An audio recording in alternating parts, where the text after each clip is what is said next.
Bonsoir. L'ampleur et la gravité de ce qui s'est passé et de ce qui se passe au Rwanda obligent à tout reprendre à zéro. D'abord, il faut tenter de comprendre, décortiquer la logique qui façonne une telle idée criminelle. Ensuite, il n'est pas question de parler au passé. Nous n'allons pas faire un bilan du génocide rwandais, encore moins un requiem pour les victimes, car les politiques conduites, les idées dans les têtes, les auteurs du génocide, tout cela est bien d'aujourd'hui, et tout cela, en fait, se poursuit. Génocide. Le mot n'est pas une emphase de vocabulaire, non, c'est la première fois depuis Auschwitz que les Nations Unies admettent qu'il y a eu génocide dans un pays. Alors l'histoire qui va vous être racontée avec des cartes, des mots, des témoins, des images, ce n'est pas une histoire de conflit ethnique. Il s'agit tout simplement d'un conflit pour le pouvoir. Alors pour tout reprendre à zéro, dans un premier temps, on va se pencher sur la géographie physique de la région. Voici le continent africain où l'on peut dessiner sommairement 4 grandes zones climatiques. Les zones désertiques ou semi-désertiques, les zones de savane, les zones de climat méditerranéen sur certaines des côtes, et enfin des zones de forêt soit denses, soit dégradées. Donc beaucoup de savane et de désert. Mais la région d'Afrique qui nous intéresse aujourd'hui est plutôt gâtée par la nature. D'abord parce qu'elle est située sur une zone de forêt, ensuite parce qu'elle est bien arrosée par les pluies. Et dans un continent au climat difficile, c'est là un avantage qui favorise l'installation des hommes. Cette localisation très centrale à l'Afrique va, somme toute, protéger. Quand on regarde les frontières politiques, on repère le Rwanda et on voit que la région est enclavée dans un environnement montagneux. Alors l'enclavement, habituellement, c'est un inconvénient économique, mais là, c'est un avantage qui a freiné 2 phénomènes historiques majeurs propres à l'Afrique. Le Rwanda n'a pas été soumis à la traite des esclaves et la colonisation a été tardive par rapport aux régions côtières par lesquelles pénétraient les Européens. Nous sommes dans la région des Grands Lacs. On les voit ici, les principaux, lac Victoria, Tanganyika, Malawi, le lac Kivu. Et toutes ces énormes réserves d'eau sont situées en hauteur. On voit ici les chaînes des montagnes Virunga à l'ouest du pays.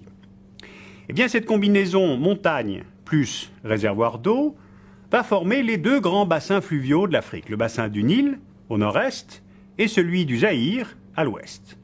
Le Rwanda est exactement sur cette épine dorsale. Et comme ces chaînes de montagnes sont de type volcanique, cela veut dire un sol riche. Alors si on ajoute sol riche et pluie abondante, cela va induire au fil des siècles des terres facilement arables, donc de forte densité d'occupation des sols. Alors justement, parlons maintenant de la présence humaine. Celle-ci est très ancienne, imprécise dans ses origines, et les sources sont contradictoires. Une seule origine semble sûre, c'est le peuplement d'origine pygmée. Plusieurs migrations étalées dans le temps vont venir sur ces terres riches de la région des Grands Lacs. Et ce que l'on va appeler des groupes humains issus de ces migrations, les mots vont avoir beaucoup d'importance, vont se croiser là, et au fil des siècles, plus rien ne va les distinguer. Ils parlent la même langue, ils ont les mêmes coutumes, le même culte des ancêtres, les mêmes cérémonies initiatiques, ils se marient entre eux, et leurs clans se réclament du même ancêtre mythique, Kigwa ou Gihanga. Donc pas de territoires différents, ni langues différentes, ni histoires différentes, ni religions différentes, ni rites différents. Les études en anthropologie physique ne trouvent pas non plus de caractéristiques génétiques différentes. Dès lors, on ne voit pas ce qui permet de conclure à des différences de type ethnique. D'ailleurs, ces peuples ne s'inscrivent pas sur des territoires spécifiques et c'est bien pour cela que je ne peux pas vous montrer une carte affichant les territoires des Twa, des Tutsis ou des Hutus. Donc la question est là. Qu'est-ce qui va fabriquer la distinction, puis l'affrontement entre Rwandais ? Avant le XIXe siècle, on a 2 types de différenciation. D'abord les activités économiques, et encore les spécialisations ne sont pas très nettes entre chasseurs, éleveurs, agriculteurs. Ceux qu'on appelle les Twa d'origine pygmée sont agriculteurs. Ceux qu'on appelle les Hutus sont plus agriculteurs que éleveurs, mais parfois sont les deux. Ceux qu'on appelle Tutsis sont plutôt pasteurs, mais ils ont aussi des activités agricole. Donc s'il y a des différences entre les groupes, ce sont des différences de type économique, ce qui somme toute est banal. La deuxième distinction est plus nette, c'est autour du pouvoir royal. Changeons d'échelle de carte. Les limites du Rwanda ne sont pas une création du colonisateur. La monarchie rwandaise date au moins du XVIIIe siècle et s'inscrit dans une enveloppe territoriale qui précède les frontières tracées par les Européens, ce qui est d'ailleurs une exception en Afrique. Et ce sont les Tutsis, minoritaires en nombre dans cette enveloppe, qui ont la maîtrise de la monarchie. En haut de la pyramide du royaume rwandais figure le roi, appelé Mwami. On trouve au XIXe siècle une opposition entre les partisans ou les opposants à la monarchie, et il semble que ces rivalités suivent assez précisément le sud ou le nord de cette rivière qu'on voit là, la Nyabarongo. La rivière divise ceux qui expriment allégeance ou non au Mwami, mais la rivière ne divise pas entre Hutus et Tutsis. Voilà donc le type d'organisation politique et sociale, brièvement résumé, qui précède la venue des Européens. Le royaume du Rwanda tombe sous la domination coloniale de l'Allemagne en 1896, puis sous celle de la Belgique, qui, après la défaite allemande de la Première Guerre mondiale, obtient un mandat de la SDN sur le Rwanda et le Burundi. La Belgique va administrer conjointement l'ensemble à partir de 1919 sous le nom de Rwanda-Urundi. Eh bien, ces 40 années, en gros 1925-1960, de colonisation sont cruciales pour comprendre ce qui va faire basculer la société rwandaise vers des critères qui n'existaient pas auparavant, c'est-à-dire l'importation de catégories inconnues jusqu'alors.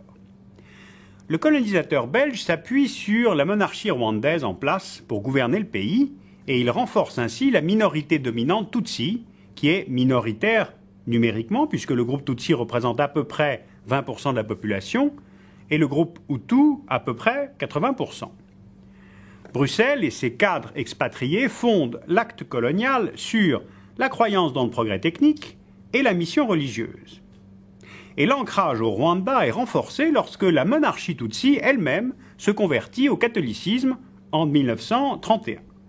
On assiste à une pénétration profonde des missionnaires catholiques, on appelle les Pères Blancs, et 65% de la population rwandaise devient catholique. Parallèlement, l'anthropologie coloniale va véhiculer des stéréotypes racistes.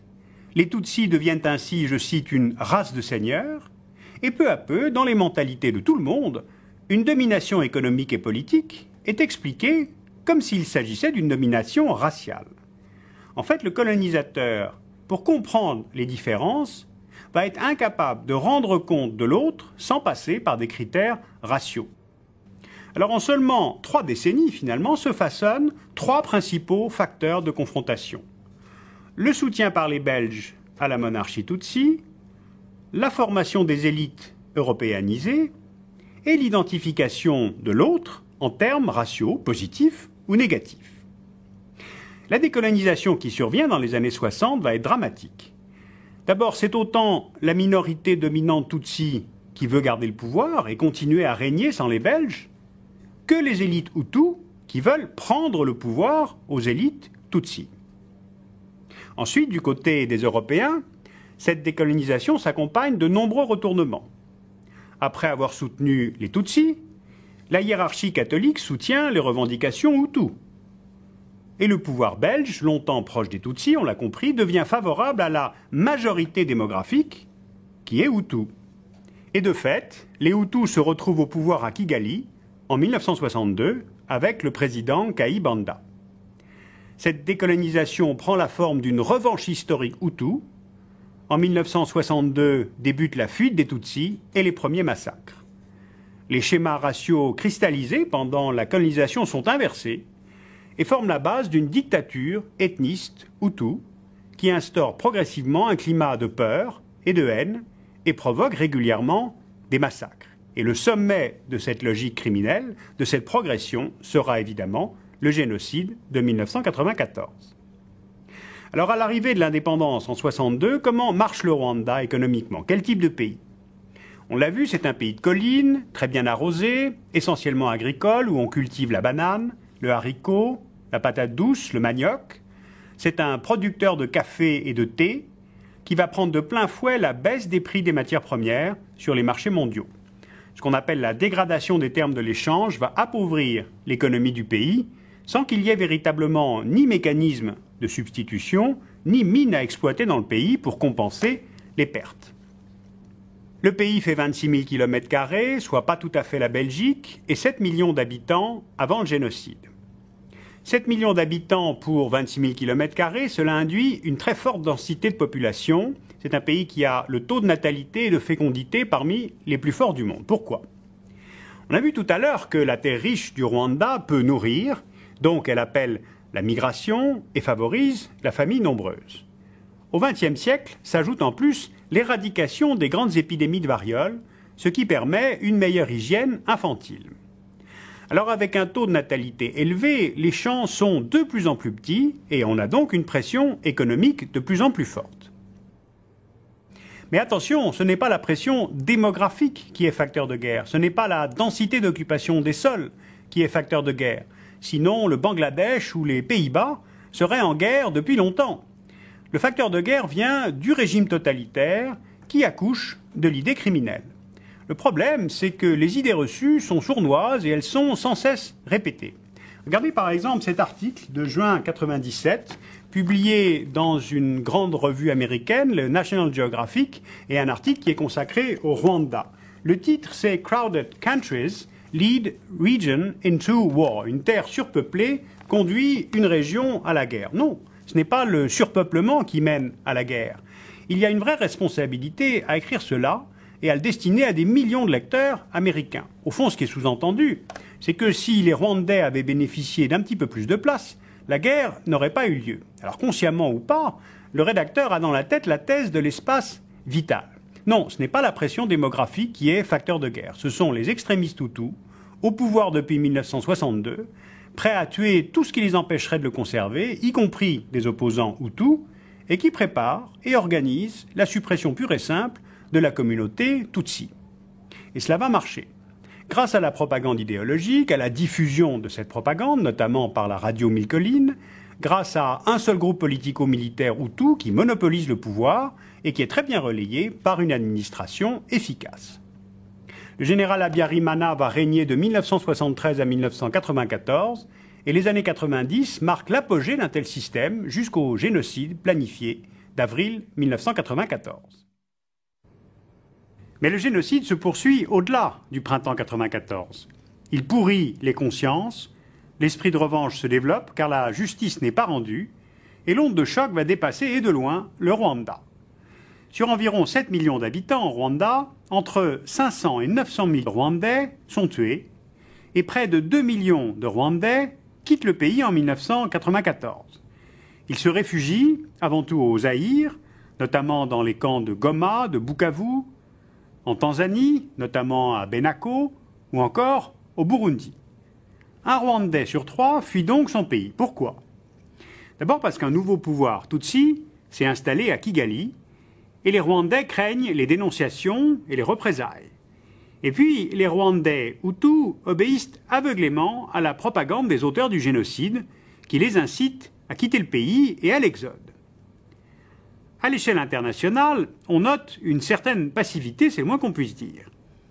L'OUA, c'est-à-dire l'Organisation de l'Unité africaine, est paralysée, comme d'habitude, et c'est après beaucoup d'hésitation que le Conseil de sécurité des Nations Unies assigne à la France, par sa résolution 929, d'installer la zone turquoise, c'est-à-dire une zone humanitairement sûre dans l'ouest du pays, et ce de juin à août 1994. Alors, vu du gouvernement français de l'époque, la zone turquoise est un succès, et de fait, elle sauve la vie à des milliers de Rwandais. Mais on peut aussi se demander pourquoi elle vient si tard, c'est-à-dire trop tard, comme du sparadrap sur un cancer généralisé. Pourquoi la France n'a-t-elle pas contribué par son influence, ou même sa force, à éviter avant ce qu'elle cherche à réparer après ? Pourquoi la France soutient-elle si longtemps le président rwandais Habyarimana ?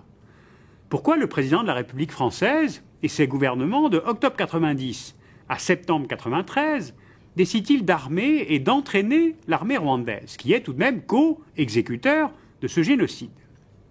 À vrai dire, les mobiles de ce soutien sont calcul de stabilité, clientélisme, habitude et francophonie. En outre, cette zone humanitaire sûre de 1994 va en fait protéger les auteurs du génocide. Ils sont réfugiés dans les camps dont ils prennent l'administration sous leur autorité et en définitive, au lieu d'être jugés comme des criminels, ils vont être protégés comme des réfugiés et recevoir abri, nourriture et soins aux frais de la communauté internationale. Et de fait, même hors du territoire rwandais, dans les camps de réfugiés, le génocide se poursuit. Pour être précis, dans le camp de Benako, en Tanzanie, des miliciens Hutus organisent l'exécution de Tutsis en août 1994. Dans le camp de Kibeo, à l'intérieur du Rwanda, où vivent 250 000 personnes, l'objectif des nouvelles autorités Tutsis de Kigali est de fermer ce camp. Et comme le meurtre est devenu un moyen d'action politique normal, le régime Tutsi va utiliser les mêmes moyens que le régime Hutu qui vient d'être chassé du pouvoir. L'armée du nouveau régime rwandais prend position, précisément le 22 avril 1995, et tire sur la foule des réfugiés, surtout des femmes et des enfants, qui sont massacrés par milliers devant des témoins impuissants, notamment Médecins sans frontières. La présence des réfugiés rwandais, entre 1 et 2 millions, installés dans l'est du Zaïre, va, à partir de 1995, agir comme une onde de choc et provoquer une complète redistribution des cartes politiques dans la région. Car dans cette région du Kivu, où sont installés les camps de Goma, Bukavu, Shabunda, Kindu, Kimumba, les réfugiés bénéficient de l'aide internationale et la cohabitation entre populations zaïroises et réfugiés Hutus se passe de plus en plus mal. Vu du Zaïre, depuis la capitale Kinshasa, le maréchal Mobutu commence à sentir les risques d'instabilité au Kivu, et vu du Rwanda et du Burundi, dont les autorités désormais sont Tutsis, ces camps de réfugiés à majorité Hutu sont perçus comme une menace, car ils sont devenus de véritables camps d'entraînement militaire sous le contrôle des auteurs du génocide. Or, face à cette pression des miliciens Hutus et la déstabilisation potentielle de la région du Kivu, la communauté internationale est silencieuse et inactive. Malgré la proposition que fait Boutros Boutros-Ghali, les Nations Unies n'envoient pas de casque bleu. Kigali et Bujumbura décident de prendre militairement les choses en main, en formant entre elles une alliance qui va se voir renforcée grâce à un opposant politique de Mobutu, originaire d'Ouvira, qui s'appelle Laurent Désiré Kabila et qui va très bien exploiter cette situation. Alors si l'objectif de cette alliance militaire est de démanteler les camps des extrémistes Hutus, du sud vers le nord, le long de la frontière entre le Zaïre et le Rwanda, les moyens utilisés pour atteindre cet objectif vont être à nouveau le massacre. Et aucune difficulté militaire d'ailleurs, puisque 75% des réfugiés sont des femmes et des enfants qui retournent pour partie au Rwanda. Et cette alliance politico-militaire va progresser d'autant plus vite que face à elle, l'armée zaïroise se contente d'assister, de piller et de fuir.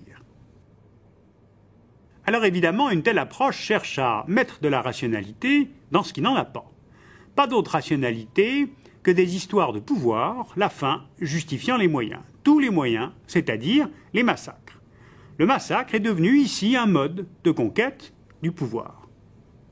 Cette coalition d'intérêts, visant à affaiblir les Hutus et à fragiliser le président zaïrois, Mobutu, va provoquer un jeu de dominos qui va entraîner toute la région.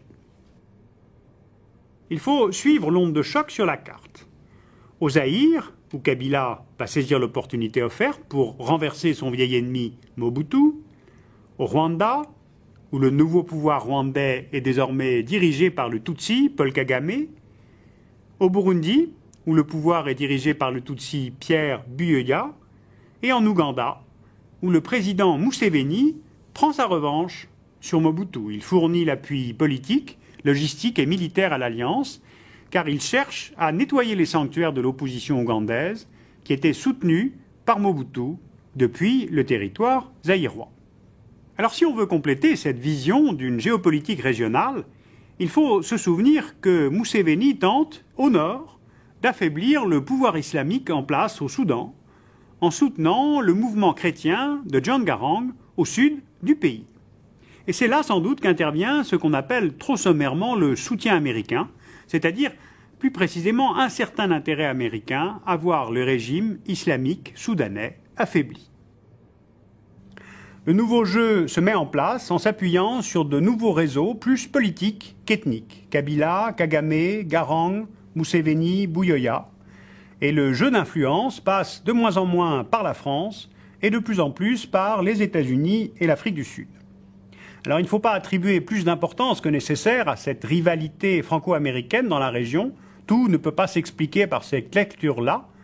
En revanche, il faut savoir que la France a soutenu trop longtemps et Mobutu et Habyarimana, comme si elle n'avait pas vu qu'entre-temps, l'URSS avait disparu avec la menace d'instabilité qu'elle constituait, que l'Afrique du Sud était enfin venue sur la scène des Afriques, et plus encore que les analyses françaises concernant l'Afrique, tout simplement, avaient beaucoup vieilli. Ce sont des analyses qui datent. Alors comment les États et les élites africaines vont-elles maintenant intégrer cette nouvelle part de leur histoire? Comment vont-elles aider à recomposer la société rwandaise? Le pays et ses abords sont encore en guerre, et ce que vous allez voir et comprendre concerne des actes d'aujourd'hui, une logique criminelle succédant à une autre logique criminelle. Car tant qu'on ne juge pas des individus, il est tellement plus facile d'incriminer une soi-disant violence africaine traditionnelle. Alors après ces quelques cartes qu'on vient de voir, voici donc l'histoire qui va vous être racontée avec des mots, des témoins, des images, mais en gardant bien à l'esprit qu'on n'est pas là face à un conflit ethnique, mais à un conflit pour le pouvoir.